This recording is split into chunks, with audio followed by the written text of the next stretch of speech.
Las antiguas predicciones describieron acontecimientos que empezaban con la expulsión de los judíos de la antigua Judea y su retorno siglos después a la tierra que hoy en día conocemos como Israel.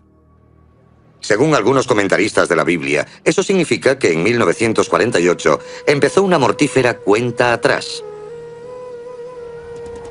Siguen ocurriendo hechos geopolíticos que parecen seguir esa cuenta atrás con una precisión escalofriante. Una advertencia de los antiguos manuscritos que solo los maestros comprenderán. Si esto resulta ser cierto, va a cambiarnos la vida a todos.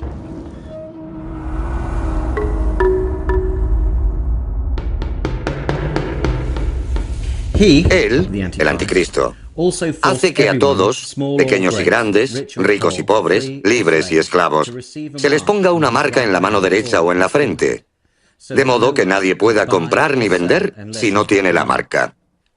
Apocalipsis 20, versículo 4. Vi también las almas de los decapitados por el testimonio de Jesús y la palabra de Dios, los que no habían adorado a la bestia ni a su imagen y no habían recibido su marca en la frente ni en la mano. Veamos la grabación. Las escrituras hablan de un nuevo tipo de moneda que llegará, según algunos, en forma de una especie de microchip, en la frente o en la mano derecha, y con el que la gente podrá comprar y vender, y no podrá hacerlo si no lo tiene.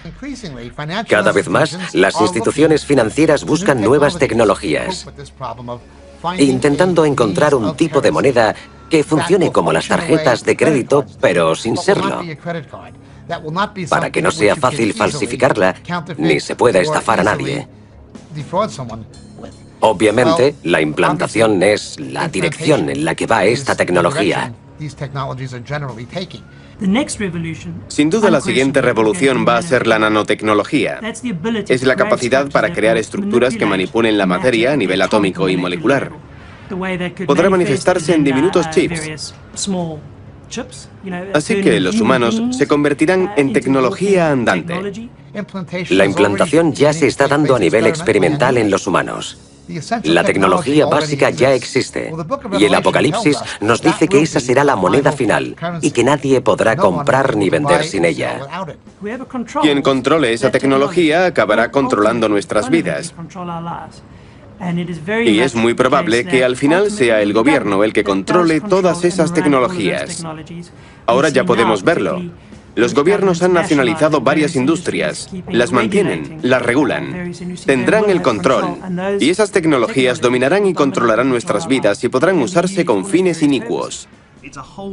Es todo un sistema diseñado para convertirnos en una sola identidad oficial. Y la única manera de acceder a ciertos servicios públicos y poder vivir nuestras vidas de una manera normal será utilizando esa especie de identidad asignada para confirmar que somos realmente nosotros. No estamos en contra de ninguna tecnología determinada, pero una vez implantadas esas tecnologías, si no tienes garantías y te descuidas, asumes esa presunción que parecen tener todos los gobiernos y las empresas de que cuando tienes los datos son suyos. Lo que no vemos es que esa información es nuestra. Si es sobre mí, es mía, ¿no? Y si va a hacerle algo o dañar a alguien, será a mí, ¿verdad? Por eso es tan importante que cuando se trata del control, la persona que lo controle debo ser yo. Y usted. Y no un sistema nacional, internacional, que lo abarque todo y diga, bueno, para poder ganarte el pan y comprar esto o lo otro, vas a tener que vivir bajo un estado de vigilancia constante. El pasaporte electrónico con foto y un chip, una antena incrustada detrás de la foto, se lanzó, según dicen, para mejorar la seguridad. Pero hace justo lo contrario. Al gobierno le gusta mucho señalar que 20 o 21 países de la Unión Europea tienen el carné de identidad. Pero lo que no dicen es que la gran mayoría, 19 de ellos, se lo impusieron a su población o lo aplicaron a toda la población durante la ocupación nazi, soviética o de cualquier dictador local. Hay que aprender de la historia. No podemos asumir que como estamos en el siglo XXI, Hitler, Stalin, Mao, Pol Pot, solo aparecen en los libros de historia. Que lo de entonces no puede volver a pasar. Me temo que eso sería muy ingenuo. El hecho de que una persona pueda ser identificada como parte de un grupo y otra persona forme parte de otro grupo puede acabar siendo una sentencia de muerte. Lo que debemos estudiar es si esas profecías que se hicieron, no lo olvidemos, hace más de 2000 años, hablan realmente de la tecnología. Jacob hablaba de la marca, una marca en la mano derecha o en la frente. Una marca sería un posible microchip con nuestros datos bancarios, nuestras tarjetas de crédito, nuestro historial crediticio y nuestra capacidad para comprar y vender. Visto así, está claro que es la tecnología, no cabe la menor duda. Yo tengo 2 perros y los 2 llevan su chip. Los medios están ahí. Es un proceso relativamente sencillo. Y sin duda, puede ocurrir. Puede que ahora mismo se estén haciendo pruebas en todo el mundo. Da miedo hablar de ello. Y otra de las cosas que me viene a la cabeza es que se dice claramente que está en la mano derecha. ¿Por qué en la mano derecha? ¿Qué significado tiene eso? Y si no sigues el juego de esa gente, te cortan la cabeza. ¿En qué lugar del mundo podría pasar eso? ¿Dónde pasa? Vale la pena pensar en ello. Volvamos a Oriente Próximo y a los últimos 7 años de historia de la humanidad. Muchos trabajarán por la paz en Oriente Próximo, aunque la profecía indica que Rusia, Irán, Turquía y otros países declararán la guerra a Israel. Se predijo, pero ¿ocurrirá?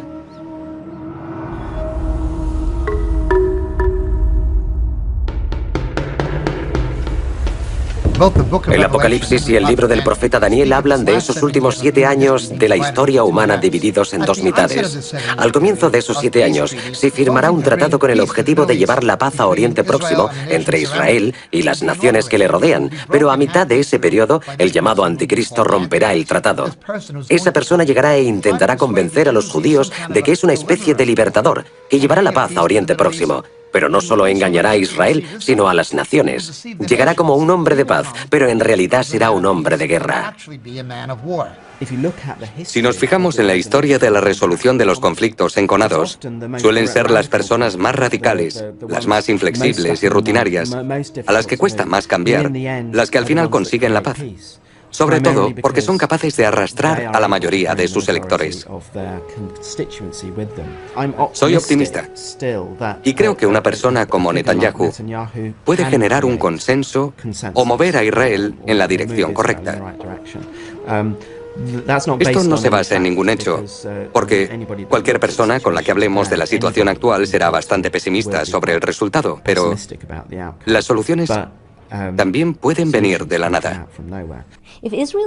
Si Israel quiere sobrevivir, tiene que convertirse en parte de una arquitectura mayor. Y eso tendrá que organizarlo Estados Unidos. Too much blood has been shed. All of us have a responsibility to work for the day when the mothers of Israelis and Palestinians can see their children grow up without fear. When the Holy Land of the 3 great faiths is the place of peace that God intended it to be. ¿Asumirá el reto Estados Unidos o no? Ya lo veremos. Esperamos que las noticias sean buenas, porque si no, creo que será un efecto muy desestabilizador para la región y para el mundo. Pensemos en cuánta gente ha presionado para conseguir tratados de paz que después no han funcionado. Como en Oslo, por ejemplo, Oslo I, Oslo II, Camp David. Ninguno de esos tratados consiguieron lo que prometían, y ninguno será capaz de conseguir lo que promete. Lo peor está por llegar. Daniel también predijo que cuando esos sucesos ocurrieran, veríamos cómo Persia, el actual Irán, se convierte en una amenaza estratégica para la existencia de Israel, cosa que provocará un conflicto terrible. Today an unprecedented threat to humanity looms large. A radical Iranian regime armed with nuclear weapons could bring an end to the era of nuclear peace that the world has enjoyed for the last 65 years. Sí, Ahmadinejad hizo esas afirmaciones, pero no tienen por qué estar relacionadas con el deseo de un holocausto nuclear. Que si creo, a pesar de la retórica que utilizó Ahmadinejad, que será capaz de borrar a Israel de la faz de la tierra, no lo creo. No creo que debamos preocuparnos por eso, la verdad. Pienso que ese ataque con armas nucleares solo ocurrirá si las cosas se descontrolan totalmente. Los israelíes tienen sus armas nucleares, pero no creo que las utilicen primero. Lo harán si se ven envueltos en una situación en la que sea muy difícil no utilizarlas. Si nos encontramos con que Israel entra en guerra con Irán, ¿cómo respondería Irán? Pues lo haría a través de sus infiltrados. Y ahí es cuando tendríamos una catástrofe global. Porque tienen la capacidad, nos guste o no, tienen presencia en prácticamente todos los continentes, en todas las ciudades y puede que incluso en muchas regiones pequeñas del mundo. Lo sabemos, pero será muy difícil demostrar quién está haciendo qué. Pero de repente, en un momento dado, veremos una chispa de actividad terrorista internacional que después será imitada y cuya inspiración vendrá directamente de Irán o estará organizada por Irán. Así que creo que ese es el mayor peligro y es lo que se debe evitar. ¿Por qué Rusia iba a ponerse de acuerdo con Irán cuando la propia Rusia teme lo que Irán representa, el fundamentalismo islámico? No parece tener ningún sentido estratégico ni lógico, a no ser que Rusia vea a Irán como un mecanismo para provocar una inestabilidad en Oriente Próximo que haga poco fiable el petróleo árabe y aumentar así el valor del petróleo ruso, el gas natural, convirtiendo a Rusia en la nueva Arabia Saudí. Esa es una posible explicación para algunas personas. Da igual la explicación que queramos darle a ese comportamiento ilógico de Rusia de armar a Irán y proporcionarle cierta tecnología. Una cosa está clara. Ezequiel nos dijo que Rusia, Turquía y seguramente las naciones de la antigua Asia Central Soviética se unirán en una especie de confederación militar con Irán para invadir Israel, pero fallará por la intervención divina que en parte incluiría desastres naturales. Hasta ahora, Rusia ha utilizado a Irán en muchos sentidos. Rusia le ha ayudado a desarrollar su programa nuclear. Los iraníes son claramente islámicos. Son una revolución islámica. Y por lo tanto tienen un peligroso papel que desempeñar como ejemplo para los estados de Asia Central, donde también hay una gran población musulmana que amenaza la integridad territorial de Rusia. Sin embargo, en cuanto a relación estratégica, Irán tiene petróleo. Irán es un protagonista importante en la región. Hay una posibilidad de que Rusia tenga un papel importante si desarrolla una relación con Irán. Así que intenta distanciarse de Estados Unidos, que por supuesto tiene una relación muy estrecha con Israel. Eso significa que los rusos y los israelíes nunca estarán de acuerdo. ¿Y qué hay de Turquía, tanto tiempo aliada de Israel? ¿Turquía como posible enemigo? Sí, es posible. Turquía es uno de los pocos estados que ha sido amigo de Israel dentro del mundo musulmán. Si pierde a Turquía, Israel estará mucho más aislado. Turquía firmó un acuerdo con Rusia para construir una central nuclear de 20.000 millones de dólares con 4,8 gigavatios en Turquía. Rusia aportará la tecnología y se quedaría con el 51% de las acciones del consorcio. Imagínese lo que eso significa para la región. Turquía tiene poder. Tiene el poder de crear una gran paz en la región a través de sus empresas económicas y de la visión de Davutoglu, su actual ministro de Exteriores. Pero igualmente, ese poder podría utilizarse para lo contrario. Podría ser un catalizador para la guerra. Así que las profecías parecen bastante certeras. Es espeluznante. ¿Será todo una coincidencia? Yo creo que no. No sé ustedes. La constelación de sucesos globales está casi completada. Las predicciones son una señal clara y visible. Bueno, vayamos al siguiente capítulo. Una montaña se partirá, saldrá agua de debajo de un gran templo, una puerta sellada.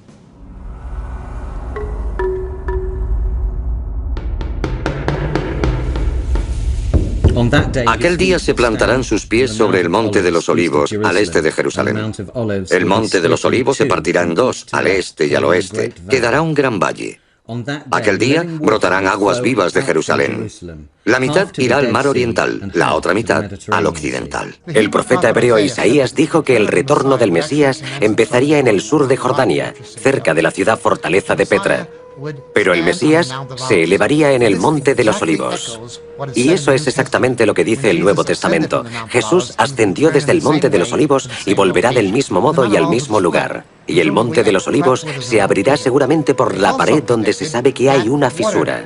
También se predijo que brotaría agua por debajo de Jerusalén y fluiría hacia el Mar Muerto. Me llamo Asher Al-Sul y llevo trabajando en la ciudad de David desde hace casi 10 años. Soy arqueólogo formado en la Universidad Hebrea de Jerusalén. Israel está situado sobre la falla sirio-africana, la falla geológica que separa Europa de África. Los terremotos han afectado a esta región desde la antigüedad. Los profetas hablan de que al final de los tiempos, un terremoto partirá el Monte de los Olivos por la mitad y que las aguas de Jerusalén, como estas que tenemos debajo, fluirán hacia el Mar Muerto y hacia el Mediterráneo. Y donde estamos ahora, como sabemos, los terremotos han afectado a esta región y tienen la capacidad de cambiar su topografía. El hombre me hizo volver a la entrada del templo. De debajo del umbral del templo corría agua hacia el este.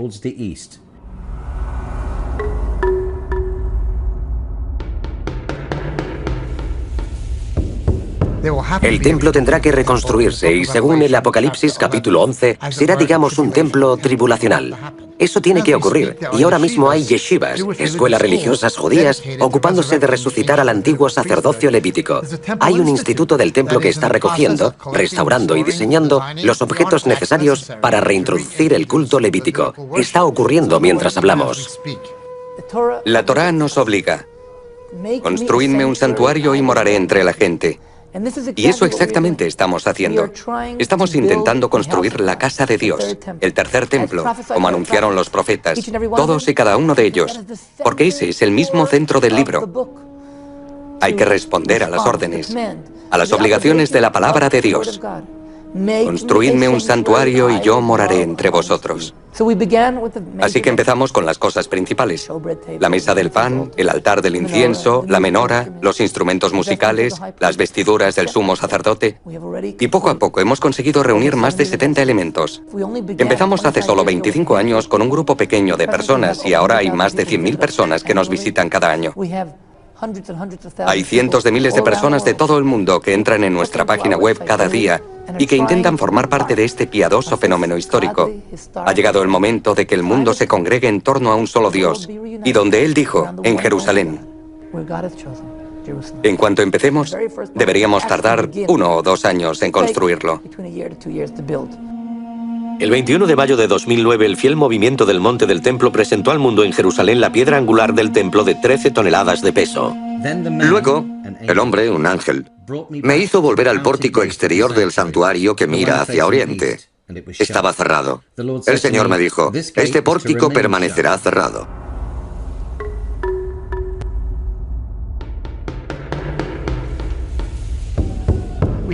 Hay una profecía en el libro de Ezequiel que dice que la puerta este se mantendrá cerrada o sellada. Solimán el Magnífico, sabedor de la creencia judía de que el Mesías entraría por la puerta este, colocó un cementerio justo delante, para corromper a los judíos que intentaran entrar por esa puerta a través del cementerio al tener contacto indirecto con los cadáveres. Además la selló, cumpliendo esa profecía desconocida para él. Sin embargo, el Espíritu de Dios volverá a entrar por esa puerta al final de la era. A pesar del deseo de mucha gente a lo largo de los siglos de volver a abrirla, sigue cerrada, como profetizó Ezequiel. Hoy es plenamente visible frente a la grieta del Monte de los Olivos, dominando el Valle del Cedrón, en la muralla de Jerusalén, en el lado este de la ciudad vieja. Sigue allí, como dijo Ezequiel. De nuevo Ezequiel. El hombre me hizo volver a la entrada del templo. De debajo del umbral del templo corría agua hacia el este. Estas aguas fluyen hacia la zona oriental, descienden hacia la estepa y desembocan en el mar de la sal. Todo ser viviente que se agita, allí donde desemboque la corriente tendrá vida, y habrá peces en abundancia, porque apenas estas aguas hayan llegado hasta allí, habrán saneado el mar, y habrá vida allí donde llegue el torrente.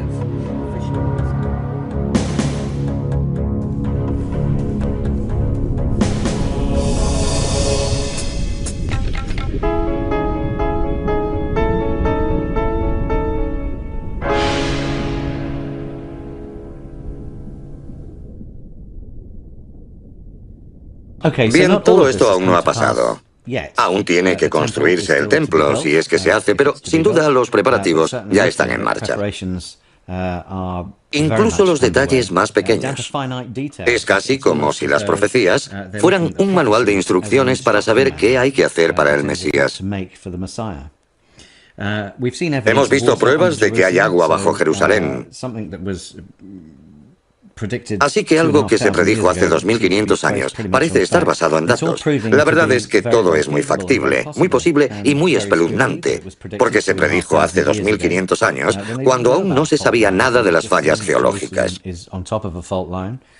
Y acabamos de ver que Jerusalén está sobre una falla. Israel no existió hasta 1948, así que, de nuevo, no podemos decir que es solo una coincidencia. Hay algo en todo esto. Hay algo aparentemente real en estas profecías. Sigamos. El surgimiento de una superpotencia oriental y la construcción de una gran presa. Jesús le dijo al apóstol Juan en su Apocalipsis: suelta a los 4 ángeles que están atados junto al gran río Éufrates. Quedaron sueltos los 4 ángeles que estaban preparados para aquella hora y día y mes y año para matar.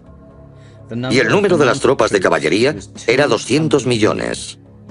Yo oí su número. Otra revelación.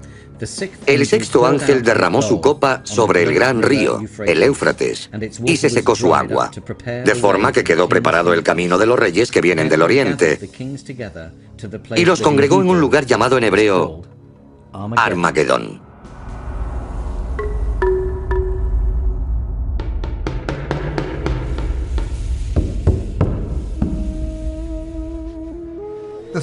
Las escrituras hablan de que los reyes de Oriente invadirán Oriente Próximo. Gengis Khan casi lo intentó, pero nunca lo hizo. No era el momento adecuado.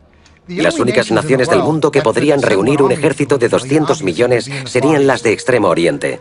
Algunos han especulado sobre si será Xin, el antiguo nombre de China. Sea como sea, deberá cruzar el río Éufrates. Ahora mismo hay una presa en Turquía que podría restringir o incluso bloquear la circulación de las aguas hacia el delta mesopotámico, el creciente fértil, el río Éufrates, que podría hacer que esa profecía se cumpliera. China mira cada vez más hacia Oriente Próximo por el petróleo. No quiero decir que vaya a ser China, pero no hay muchas más posibilidades. Y sin duda, por lo que está ocurriendo, está empezando a convertirse en una posibilidad factible. En cuanto a la tecnología, la presa, el Éufrates seco, es increíblemente espeluznante que eso pueda hacerse ahora y que por supuesto que se predijera. No sé, ¿qué les parece? A pesar de los esfuerzos desesperados, el mundo será testigo del mayor holocausto de todos los tiempos. Eso se predijo, pero ¿ocurrirá? Pues aquí estamos, hemos llegado. El Armagedón y el día en que la tierra se parará. Jesús habla en el Apocalipsis 16, versículo 16, y los congregó en un lugar llamado en hebreo Armagedón. Jesús dijo, según Mateo, porque habrá una gran tribulación como jamás ha sucedido desde el principio del mundo hasta hoy, ni la volverá a haber. Y si no se acortan aquellos días, nadie podrá salvarse. Pero en atención a los elegidos, se abreviarán aquellos días.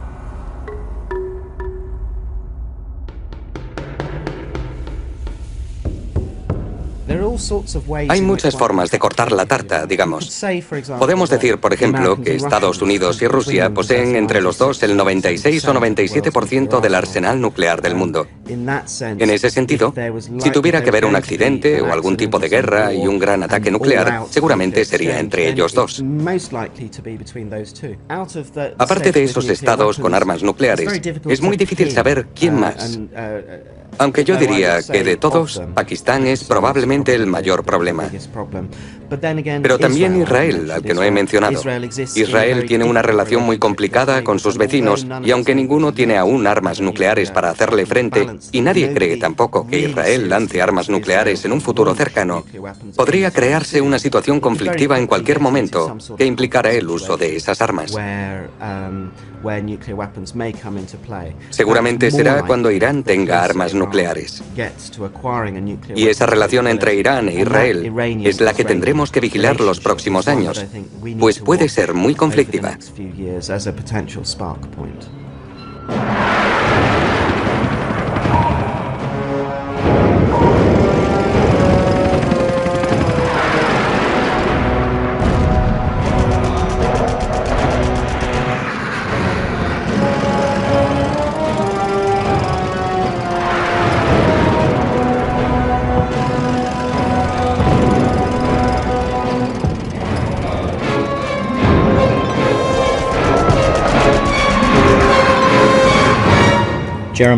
Jeremías 25, versículo 33. Aquel día habrá víctimas del Señor de un extremo al otro de la tierra. Nadie llorará por ellos ni los enterrará. Serán como estiércol sobre el suelo.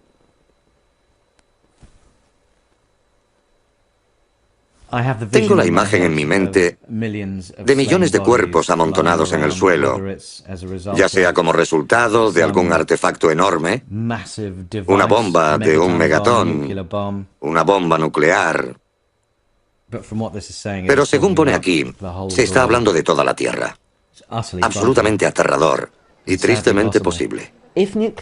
Si se utilizaran armas nucleares, ya sea en Oriente Próximo o entre India y Pakistán, o si un arma nuclear explosionara en Londres, Nueva York, París o cualquier ciudad del mundo, habría un cambio radical. Sería como el 11S multiplicado por 100. Y la razón es porque la gente se daría cuenta de la vulnerabilidad de la sociedad moderna. Habría un importante e inmediato descenso de la confianza en la vida urbana. Habría un cambio en el modo en que la gente se relacionaría con los demás a nivel internacional.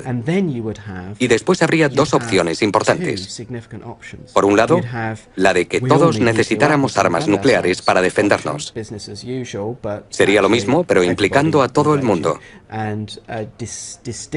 Y habría un deterioro importante de la seguridad y un escenario del tipo Mad Max. O la opción de reconocer que el problema de la amenaza de las armas nucleares son las propias armas nucleares y que hay que multiplicar los esfuerzos para deshacernos de ellas de una vez por todas. Y esa es una opción optimista. Primero se utilizan las armas nucleares y después todo el mundo se da cuenta del peligro. Tendremos que enfrentarnos a esa opción. El propio Jesús nos avisó de que a menos que Él vuelva, ningún humano se salvará. La raza humana se llevará a sí misma hasta la extinción. Tecnológicamente, eso no era posible hasta el siglo XX. Es fácil ver que si hay un conflicto nuclear, aunque solo sea en una zona del mundo, podría desbordarse y afectar a todo el planeta. Eso no fue posible ni estratégica ni tecnológicamente hasta los años 40, pero ahora sí que lo es.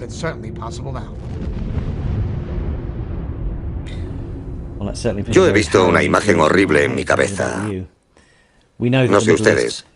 Sabemos que Oriente Próximo es una zona política conflictiva. Sabemos que el petróleo es un problema. Sabemos que la humanidad ha creado la capacidad de exterminarse. Que los rusos tienen unas 13.000 cabezas nucleares en su país, los estadounidenses 9.000 y los británicos unas 160. La tecnología está ahí, la potencia de fuego está ahí. Podría pasar, podría pasar. Es una idea muy fuerte y estoy seguro de que desde que se concibió la bomba nuclear ha sido un miedo presente en todas las mentes. En la mía, desde luego. Su carne se pudrirá cuando todavía estén vivos. Sus ojos se pudrirán en sus cuencas, sus lenguas se pudrirán en sus bocas. Libro de Zacarías 14:12, hace unos 2500 años. Bueno, hasta ahora solo le hemos echado un vistazo por encima a un tema muy fascinante. Desde el momento en que empecé este viaje, supe que iba a ser fascinante. Sin embargo, después de llegar hasta aquí, he visto que es muy interesante, muy aterrador, y no dejo de preguntarme, ¿cómo podemos parar esto? ¿Cómo podemos prevenirlo? La verdad es que no sé si podemos. Resumamos lo visto hasta ahora. Como advirtió Jesús y predijo Daniel, los romanos destruyen Jerusalén y los judíos son deportados progresivamente en los siglos I y II de Jerusalén y de la zona sur de Israel. La historia ha estado plagada de antisemitismo, de odio hacia los judíos, de ese os odiamos. Los judíos eran perseguidos en todos los países en los que vivían. Ni siquiera es lógico, pero ya se predijo en la Torá, en el capítulo 28 del libro del Deuteronomio y en el 26 del Levítico, que esas cosas les pasarían a los judíos. Recogeré a los hijos de Israel de entre las naciones a donde han ido. Los reuniré de todas partes para llevarlos a su tierra. La cuestión de este pasaje es que aún no ha habido un momento en la historia en la que todos los judíos del mundo hayan vuelto a Israel y hayan recuperado su tierra y su nacionalidad, a excepción de en 1948. Y aunque nos enfrentábamos a una gran catástrofe y la sensación era que ese experimento de establecer un Estado judío iba a llegar a su fin, alguien de arriba tenía otros planes. Y en 6 días conseguimos vencer a nuestros enemigos en todas las fronteras y volver a convertir a Jerusalén en la capital del pueblo judío, la capital del Estado de Israel y la capital de Dios en el mundo, como anunció hace 3000 años el rey David. Viene gente de todas partes del mundo que habla, no sé, docenas de lenguas a un país y convierte a esa bella durmiente en una lengua de uso. En los últimos días, el siclo, la antigua moneda judía, se recuperará. Y adivinen. Hace casi 3000 años, Jesús dijo a Isaías: haré brotar ríos en cumbres desoladas, en medio de los valles manantiales. Transformaré el desierto en marisma y el yermo en fuentes de agua.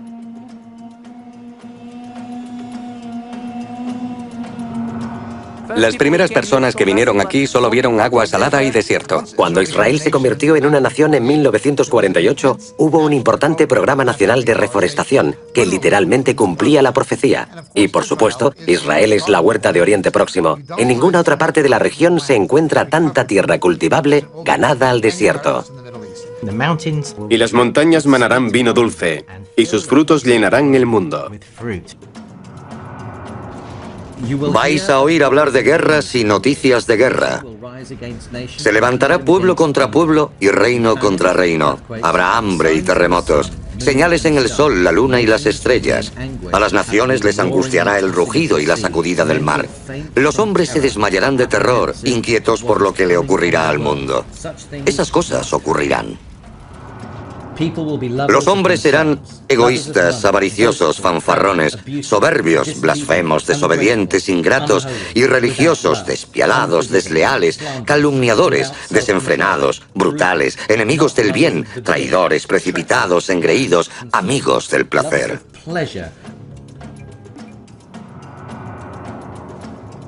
A lo largo de los años, Richard Truss ha visto un aumento en la desviación de gente de las iglesias del auténtico cristianismo. Se han alejado de la verdad bíblica. Estamos viendo unas iglesias que estuvieron basadas en la Biblia y relacionadas con una moralidad bíblica, y que ahora ya no son ni una simple apostasía religiosa, sino un libertinaje moral y una falta fundamental de ética económica.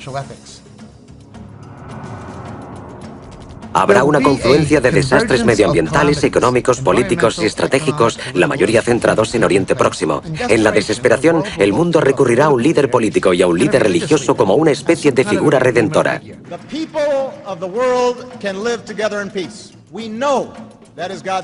Necesitamos un líder y un grupo de personas a su alrededor, no solo un hombre. Pero necesitamos a ese hombre para entregar el mensaje. Las escrituras hablan de un nuevo tipo de moneda que llegará, según algunos, en forma de una especie de microchip, en la frente o en la mano derecha, y con el que la gente podrá comprar y vender. Y no podrá hacerlo si no lo tiene. La tecnología básica ya existe, y el Apocalipsis nos dice que esa será la moneda final, y que nadie podrá comprar ni vender sin ella. Veremos cómo Persia, el actual Irán, se convierte en una amenaza estratégica para la existencia de Israel. Ezequiel nos dijo que Rusia, Turquía y seguramente las naciones de la antigua Asia Central Soviética se unirán en una especie de confederación militar con Irán para invadir Israel, cosa que provocará un conflicto terrible. Israel está situado sobre la falla sirio-africana, la falla geológica que separa Europa de África. Los profetas hablan de que al final de los tiempos, un terremoto partirá el Monte de los Olivos por la mitad, y que las aguas de Jerusalén, como estas que tenemos debajo, fluirán hacia el Mar Muerto y hacia el Mediterráneo. La Torá nos obliga: construidme un santuario y moraré entre vosotros. Y eso exactamente estamos haciendo. Estamos intentando construir la casa de Dios, el tercer templo. En cuanto empecemos, deberíamos tardar 1 o 2 años en construirlo. A pesar del deseo de mucha gente a lo largo de los siglos de volver a abrirla, sigue cerrada como profetizó Ezequiel. Hoy es plenamente visible frente a la grieta del Monte de los Olivos, dominando el Valle del Cedrón, en la muralla de Jerusalén, en el lado este de la ciudad vieja. Sigue allí, como dijo Ezequiel. Las únicas naciones del mundo que podrían reunir un ejército de 200 millones serían las de Extremo Oriente. Algunos han especulado sobre si será Sin, el antiguo nombre de China. Sea como sea, deberá cruzar el río Éufrates. Ahora mismo hay una presa en Turquía que podría restringir la circulación de las aguas hacia el Éufrates, que podría hacer que esa profecía se cumpliera. No quiero decir que vaya a ser China, pero no hay muchas más posibilidades. Si se utilizaran armas nucleares, habría un cambio radical. Sería como el 11S multiplicado por 100. El propio Jesús nos avisó de que a menos de que Él vuelva, ningún humano se salvará. La raza humana se llevará a sí misma hasta la extinción. Eso no fue posible ni estratégica ni tecnológicamente hasta los años 40, pero ahora sí que lo es.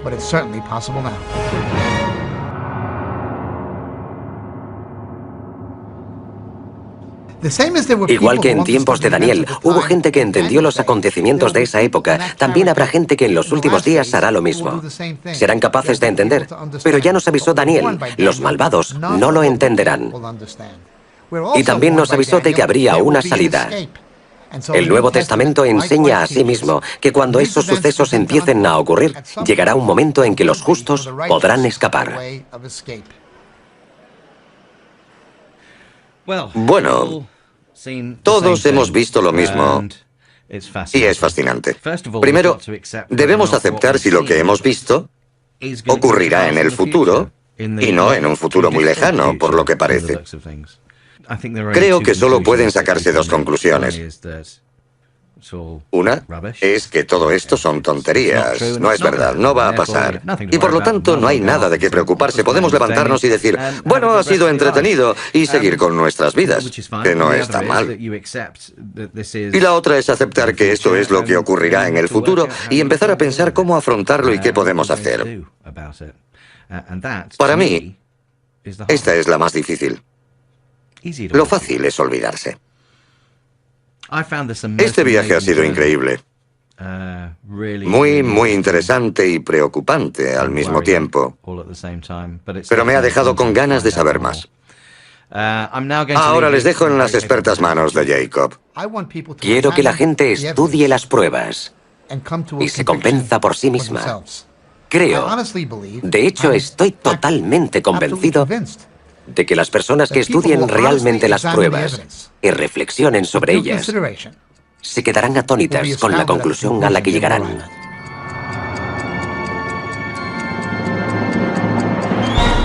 En el momento en que se concluyó este documental hubo más acontecimientos que parecen respaldar las profecías bíblicas.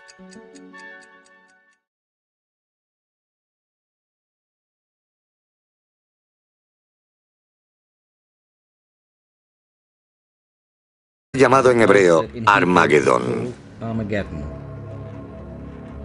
Jesús dijo, según Mateo, porque habrá una gran tribulación como jamás ha sucedido desde el principio del mundo hasta hoy, ni la volverá a haber. Y si no se acortan aquellos días, nadie podrá salvarse. Pero en atención a los elegidos, se abreviarán aquellos días.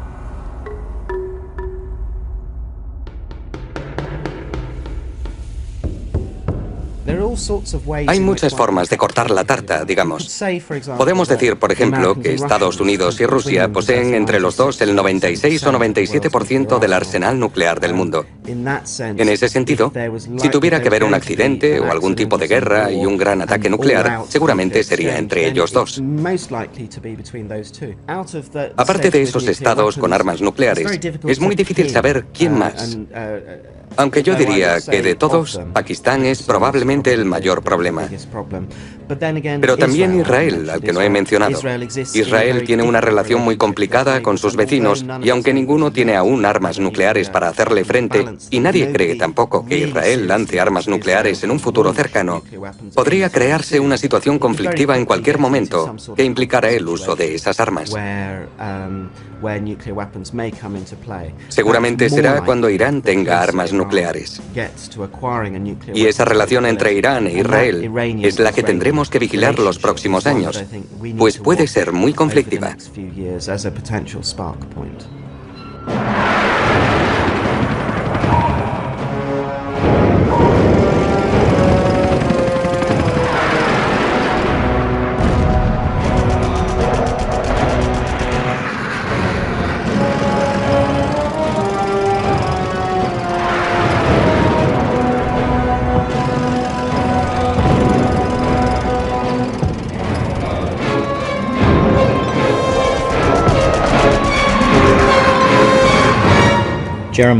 Jeremías 25, versículo 33.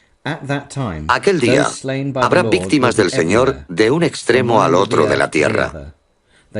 Nadie llorará por ellos ni los enterrará. Serán como estiércol sobre el suelo.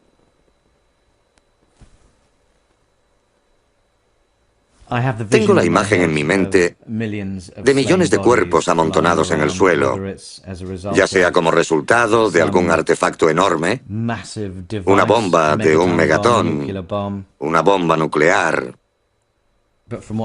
Pero según pone aquí, se está hablando de toda la Tierra. Absolutamente aterrador y tristemente posible. Si se utilizaran armas nucleares, ya sea en Oriente Próximo o entre India y Levítico, está ocurriendo mientras hablamos. La Torá nos obliga. Construidme un santuario y moraré entre la gente. Y eso exactamente estamos haciendo. Estamos intentando construir la casa de Dios, el tercer templo, como anunciaron los profetas, todos y cada uno de ellos, porque ese es el mismo centro del libro. Hay que responder a las órdenes, a las obligaciones de la palabra de Dios. Construidme un santuario y yo moraré entre vosotros. Así que empezamos con las cosas principales. La mesa del pan, el altar del incienso, la menora, los instrumentos musicales, las vestiduras del sumo sacerdote. Y poco a poco hemos conseguido reunir más de 70 elementos. Empezamos hace solo 25 años con un grupo pequeño de personas y ahora hay más de 100.000 personas que nos visitan cada año.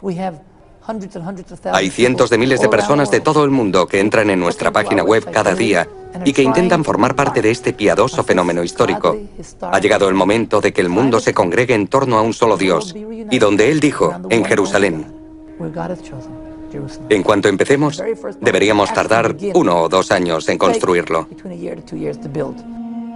El 21 de mayo de 2009, el fiel movimiento del Monte del Templo presentó al mundo en Jerusalén la piedra angular del templo de 13 toneladas de peso.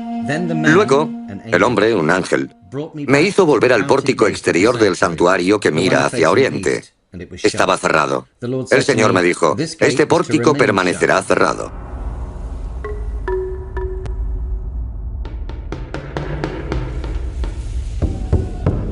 Hay una profecía en el libro de Ezequiel que dice que la puerta este se mantendrá cerrada o sellada.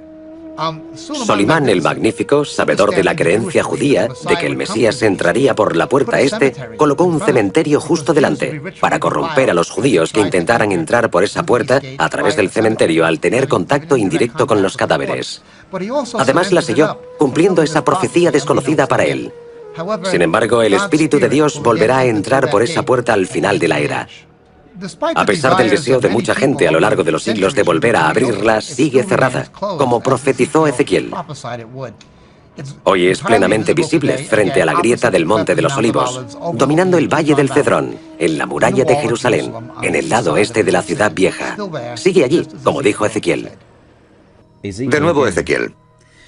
El hombre me hizo volver a la entrada del templo. De debajo del umbral del templo corría agua hacia el este. Estas aguas fluyen hacia la zona oriental, descienden hacia la estepa y desembocan en el mar de la sal. Todo ser viviente que se agita, allí donde desemboque la corriente tendrá vida, y habrá peces en abundancia, porque apenas estas aguas hayan llegado hasta allí, habrán saneado el mar, y habrá vida allí donde llegue el torrente. Son suyos. Lo que no vemos es que esa información es nuestra. Si es sobre mí, es mía, ¿no? Y si va a hacerle algo o dañar a alguien, será a mí, ¿verdad? Por eso es tan importante que cuando se trata del control, la persona que lo controle debo ser yo. Y usted. Y no un sistema nacional, internacional, que lo abarque todo y diga... Bueno, para poder ganarte el pan y comprar esto o lo otro, vas a tener que vivir bajo un estado de vigilancia constante. El pasaporte electrónico con foto y un chip, una antena incrustada detrás de la foto, se lanzó, según dicen, para mejorar la seguridad. Pero hace justo lo contrario.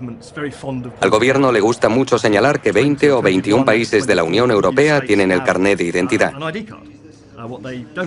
Pero lo que no dicen es que la gran mayoría, 19 de ellos, se lo impusieron a su población o lo aplicaron a toda la población durante la ocupación nazi, soviética o de cualquier dictador local. Hay que aprender de la historia. No podemos asumir que como estamos en el siglo XXI, Hitler, Stalin, Mao, Pol Pot, solo aparecen en los libros de historia, que lo de entonces no puede volver a pasar. Me temo que eso sería muy, muy ingenuo. El hecho de que una persona pueda ser identificada como parte de un grupo y otra persona forme parte de otro grupo puede acabar siendo una sentencia de muerte. Lo que debemos estudiar es si esas profecías que se hicieron, no lo olvidemos, hace más de 2000 años, hablan realmente de la tecnología. Jacob hablaba de la marca, una marca en la mano derecha o en la frente.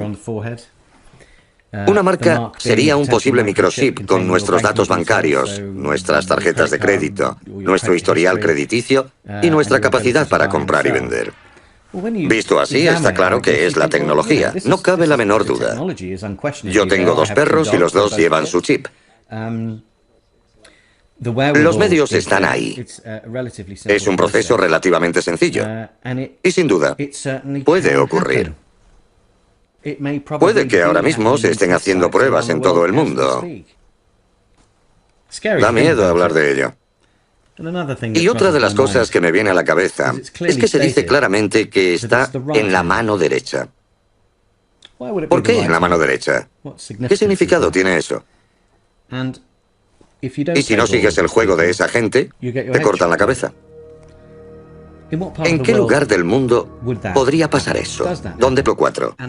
Vi también las almas de los decapitados por el testimonio de Jesús y la palabra de Dios, los que no habían adorado a la bestia ni a su imagen y no habían recibido su marca en la frente ni en la mano. Veamos la grabación.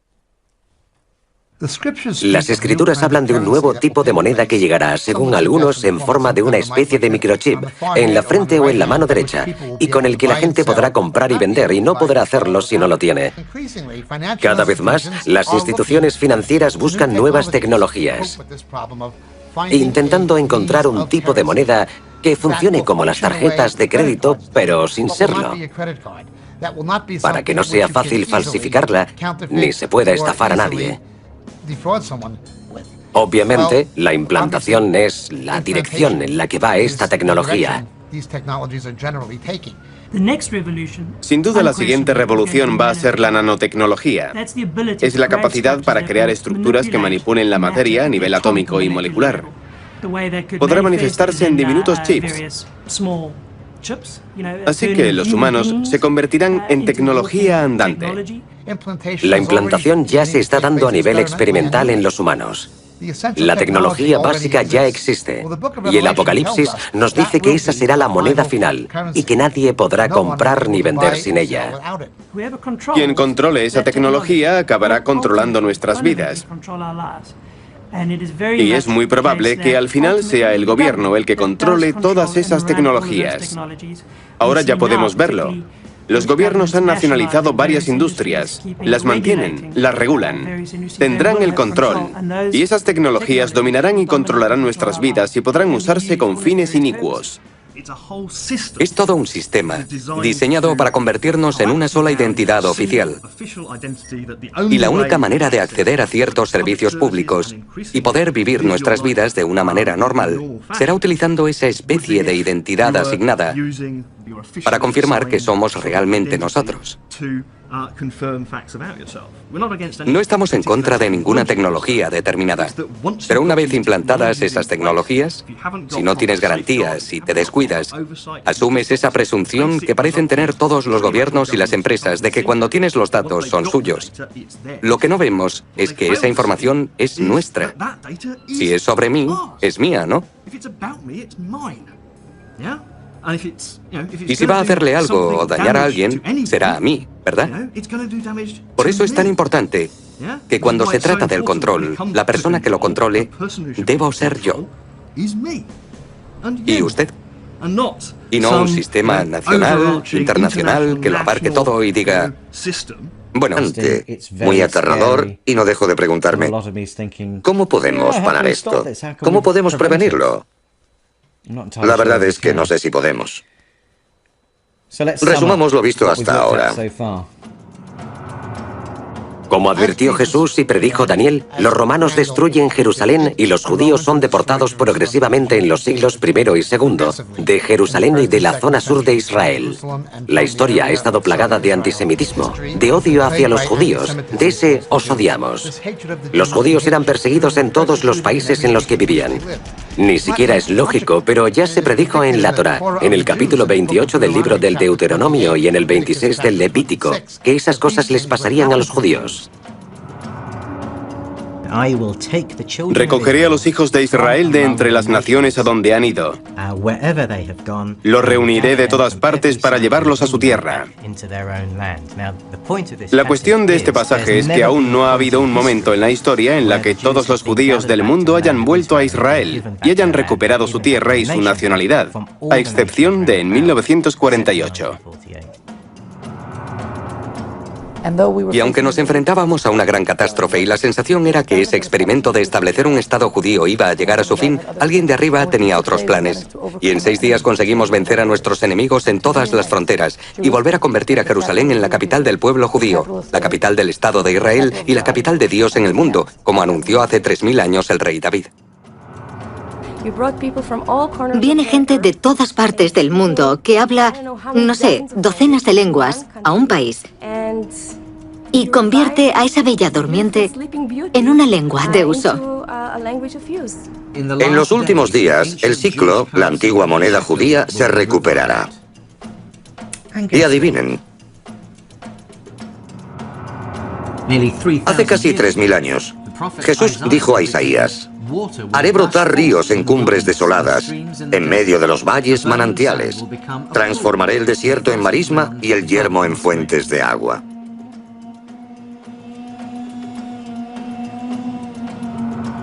Las primeras personas que vinieron aquí solo vieron agua salada y desierto. Cuando Israel se convirtió en una nación en 1948, hubo un importante programa nacional de reforestación que literalmente cumplía la profecía. Y por supuesto, Israel es la huerta de Oriente Próximo. En ninguna otra parte de la región se encuentra tanta tierra cultivable ganada al desierto. Y las montañas manarán vino dulce, y sus frutos llenarán el mundo. Vais a oír hablar de guerras y noticias de guerra.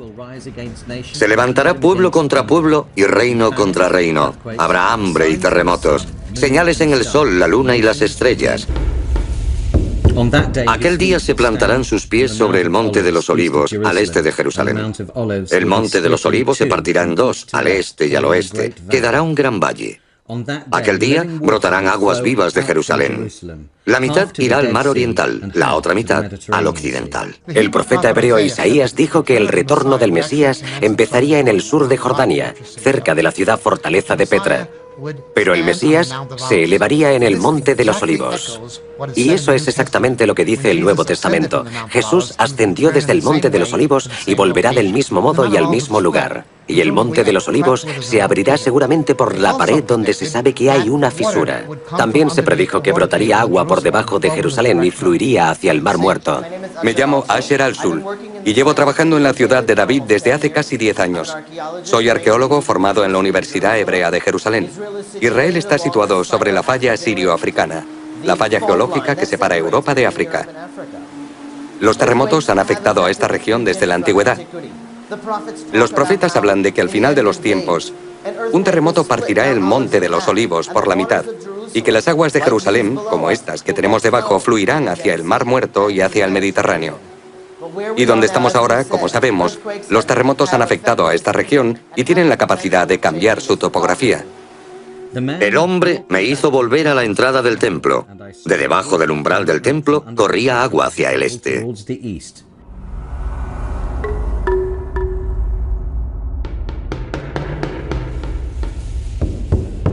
El templo tendrá que reconstruirse y según el Apocalipsis capítulo 11, será digamos un templo tribulacional. Eso tiene que ocurrir y ahora mismo hay yeshivas, escuelas religiosas judías, ocupándose de resucitar al antiguo sacerdocio levítico. Hay un instituto del templo que está recogiendo, restaurando y diseñando los objetos necesarios para reintroducir el culto levítico. Está ocurriendo mientras hablamos. La Torá nos obliga. Construidme un santuario y moraré entre la gente. Y eso exactamente estamos haciendo. Estamos intentando construir la casa de Dios, el tercer templo, como anunciaron los profetas, todos y cada uno de ellos, porque ese es el mismo centro del libro. Hay que responder a las órdenes, a las obligaciones de la palabra de Dios. Construidme un santuario y yo moraré entre vosotros. Así que empezamos con las cosas principales. La mesa del pan, el altar del incienso, la menora, los instrumentos musicales, las vestiduras del sumo sacerdote. Y poco a poco hemos conseguido reunir más de 70 elementos. Empezamos hace solo 25 años con un grupo pequeño de personas y ahora hay más de 100.000 personas que nos visitan cada año. Hay cientos de miles de personas de todo el mundo que entran en nuestra página web cada día y que intentan formar parte de este París o cualquier ciudad del mundo. Habría un cambio radical. Sería como el 11S multiplicado por 100. Y la razón es porque la gente se daría cuenta de la vulnerabilidad de la sociedad moderna. Habría un importante e inmediato descenso de la confianza en la vida urbana. Habría un cambio en el modo en que la gente se relacionaría con los demás a nivel internacional. Y después habría dos opciones importantes. Por un lado, la de que todos necesitáramos armas nucleares para defendernos. Sería lo mismo, pero implicando a todo el mundo. Y habría un deterioro importante de la seguridad y un escenario del tipo Mad Max. O la opción de reconocer que el problema de la amenaza de las armas nucleares son las propias armas nucleares y que hay que multiplicar los esfuerzos para deshacernos de ellas de una vez por todas. Y esa es una opción optimista. Primero se utilizan las armas nucleares y después todo el mundo se da cuenta del peligro. Tendremos que enfrentarnos a esa opción. El propio Jesús nos avisó de que a menos que Él vuelva, ningún humano se salvará. La raza humana se llevará a sí misma hasta la extinción. Tecnológicamente, eso no era posible hasta el siglo XX. Es fácil ver que si hay un conflicto nuclear, aunque solo sea en una zona del mundo, podría desbordarse y afectar a todo el planeta. Eso no fue posible ni estratégica ni tecnológicamente hasta los años 40, pero ahora sí que lo es.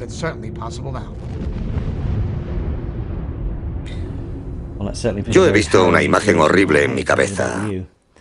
No sé ustedes. Sabemos que Oriente Próximo es una zona política conflictiva.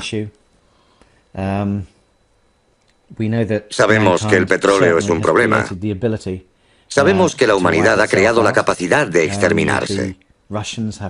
Que los rusos tienen unas 13.000 cabezas nucleares en su país, los estadounidenses 9.000 y los británicos unas 160. La tecnología está ahí, la potencia de fuego está ahí. Podría pasar, podría pasar. Es una idea muy fuerte y estoy seguro de que desde que se concibió la bomba nuclear ha sido un miedo presente en todas las mentes. En la mía, desde luego. Su carne se pudrirá cuando todavía estén vivos. Sus ojos se pudrirán en sus cuencas, sus lenguas se pudrirán en sus bocas. Libro de Zacarías 14:12, hace unos 2500 años. Bueno, hasta ahora solo le hemos echado un vistazo por encima a un tema muy fascinante. Desde el momento en que empecé este viaje, supe que iba a ser fascinante. Sin embargo, después de llegar hasta aquí, fotos, señales en el sol, la luna y las estrellas. A las naciones les angustiará el rugido y la sacudida del mar. Los hombres se desmayarán de terror, inquietos por lo que le ocurrirá al mundo. Esas cosas ocurrirán. Los hombres serán egoístas, avariciosos, fanfarrones, soberbios, blasfemos, desobedientes, ingratos, irreligiosos, despiadados, desleales, calumniadores, desenfrenados, brutales, enemigos del bien, traidores, precipitados, engreídos, amigos del placer.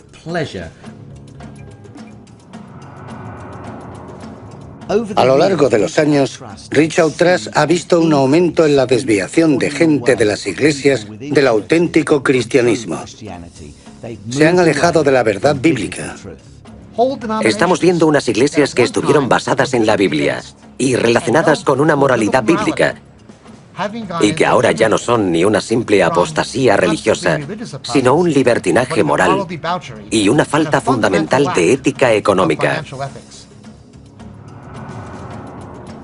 Habrá una confluencia de desastres medioambientales, económicos, políticos y estratégicos, la mayoría centrados en Oriente Próximo. En la desesperación, el mundo recurrirá a un líder político y a un líder religioso como una especie de figura redentora.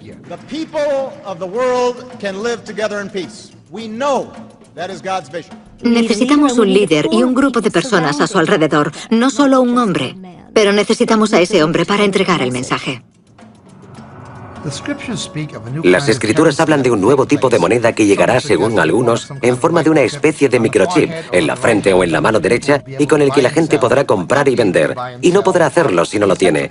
La tecnología básica ya existe, y el Apocalipsis nos dice que esa será la moneda final, y que nadie podrá comprar ni vender sin ella. Veremos cómo Persia, el actual Irán, se convierte en una amenaza estratégica para la existencia de Israel. Ezequiel nos dijo que Rusia, Turquía y seguramente las naciones de la antigua Asia Central Soviética se unirán en una especie de confederación militar con Irán para invadir Israel, cosa que provocará un conflicto terrible. Israel está situado sobre la falla sirio-africana, la falla geológica que separa Europa de África. Los profetas hablan de que al final de los tiempos, un terremoto partirá el Monte de los Olivos por la mitad, y que las aguas de Jerusalén, como estas que tenemos debajo, fluirán hacia el Mar Muerto y hacia el Mediterráneo. La Torá nos obliga: construidme un santuario y moraré entre vosotros. Y eso exactamente estamos haciendo. Estamos intentando construir la casa de Dios, el tercer templo.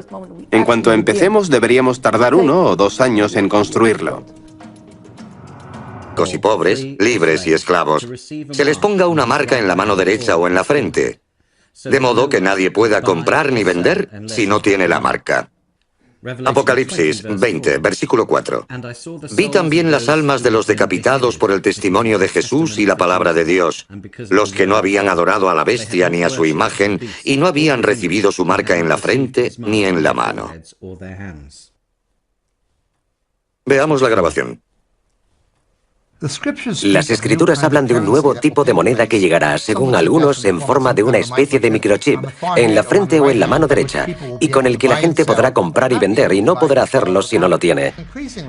Cada vez más, las instituciones financieras buscan nuevas tecnologías, intentando encontrar un tipo de moneda que funcione como las tarjetas de crédito, pero sin serlo, para que no sea fácil falsificarla ni se pueda estafar a nadie. Obviamente, la implantación es la dirección en la que va esta tecnología. Sin duda, la siguiente revolución va a ser la nanotecnología. Es la capacidad para crear estructuras que manipulen la materia a nivel atómico y molecular. Podrá manifestarse en diminutos chips. Así que los humanos se convertirán en tecnología andante. La implantación ya se está dando a nivel experimental en los humanos. La tecnología básica ya existe, y el Apocalipsis nos dice que esa será la moneda final, y que nadie podrá comprar ni vender sin ella. Quien controle esa tecnología acabará controlando nuestras vidas. Y es muy probable que al final sea el gobierno el que controle todas esas tecnologías. Ahora ya podemos verlo. Los gobiernos han nacionalizado varias industrias, las mantienen, las regulan, tendrán el control, y esas tecnologías dominarán y controlarán nuestras vidas y podrán usarse con fines inicuos. Es todo un sistema diseñado para convertirnos en una sola identidad oficial. Y la única manera de acceder a ciertos servicios públicos y poder vivir nuestras vidas de una manera normal será utilizando esa especie de identidad asignada para confirmar que somos realmente nosotros. No estamos en contra de ninguna tecnología determinada, pero una vez implantadas esas tecnologías, si no tienes garantías y te descuidas, asumes esa presunción que parecen tener todos los gobiernos y las empresas de que cuando tienes los datos son suyos. Lo que no vemos es que esa información es nuestra. Si es sobre mí, es mía, ¿no? Y si va a hacerle algo o dañar a alguien, será a mí, ¿verdad? Por eso es tan importante que cuando se trata del